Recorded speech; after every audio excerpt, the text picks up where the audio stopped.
पाली राज्य में राजा भीमदेव ने आज अपने दरबार में एक वैचारिक सम्मेलन का आयोजन किया था, जिसमें पूरे भारतवर्ष के विद्यालयों के सबसे उत्कृष्ट विद्यार्थी भाग ले रहे थे। सभी छात्रों के लिए दान दक्षिणा थी और जीतने वाले उम्मीदवार के लिए थी राजा के मंत्रिमंडल में मंत्री पद की कुर्सी।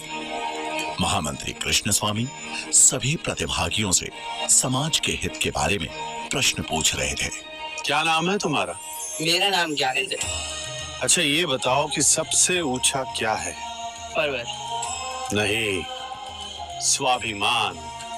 सबसे तरल क्या है? जल। नहीं, मनुष्य का हृदय। लेकिन अभी तक एक भी प्रतिभागी ऐसा नहीं मिला था जो उनके प्रश्नों के संतोषजनक उत्तर दे सके।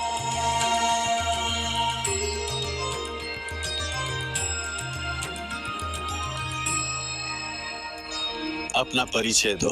मैं चाणक्य पुत्र चाणक्य इस सम्मेलन में अपने महान विद्यालय तक्षशिला का प्रतिनिधि बनकर आया हूँ। मेरे शब्दों से तक्षशिला का सम्मान बढ़े, यही मेरी इच्छा है और लक्ष्य भी। अब मैं कुछ प्रश्न आपसे भी पूछूंगा। ये बताओ कि सबसे बड़ा शत्रु कौन है? अहंकार। अहंकार से बड़ा कोई और शत्रु नहीं। अच्छा, ये बताओ कि सबसे बड़ा धन क्या है? विद्या। विद्या ही सबसे बड़ा और अनमोल धन है। राजा भीमदेव ने उस उत्तर में कोई रुचि नहीं दिखाई। उनके लिए एक राजा के राजकोष का धन ही सबसे बड़ा धन था। और सबसे बड़ा वीर कौन है? दानवीर। चाणक्य का ये उत्तर राजा भीमदेव को चुभ गया। उन्हें लगा मानो चाणक्य उनकी संपन्नता, उनकी वीरता का उपहास कर रहा हो। रुकिए महामंत्री, इस ब्राह्मण बालक से अगला प्रश्न हम पूछेंगे। बताओ बालक, शास्त्र पढ़े या राजा? महाराज की जय हो। शास्त्र ही साम्राज्य की नींव रखते हैं और साम्राज्य राजा की, इसलिए सबसे पहले शास्त्र। तो भी सीमाएं भूल रहा बालक।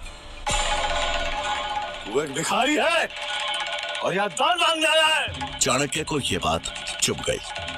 राजा ने सिर्फ उनका नहीं बल्कि तक्षशिला का भी अपमान किया था।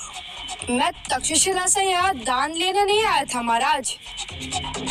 मुझे लगा था यहाँ ज्ञान की पूजा होती है, पर मैं गलत था। जहाँ शास्त्रों का मान नहीं, वहाँ मैं एक क्षण भी रुक नहीं सकता। रुक बालक, तुझे जाने की अनुमति किसने दी? राजा भीमदेव का क्रोध सातवें आसमान पर था। वो तलवार उठाकर जैसे ही चाणक्य की ओर बढ़े तो महामंत्री कृष्ण स्वामी हाथ जोड़ उन्हें रोकते हुए बोले, महाराज, आप तो दयावान, ब्राह्मणों का आदर करना जानते हैं। इस बालक की ब्रह्म हत्या का पाप अपने सिर पर क्यों ले रहे हैं?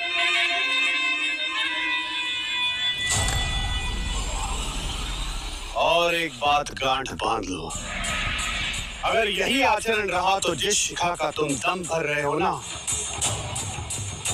एक दिन ना तो वो रहेगी और ना ही उस शिखा को धारण करने वाला शीश।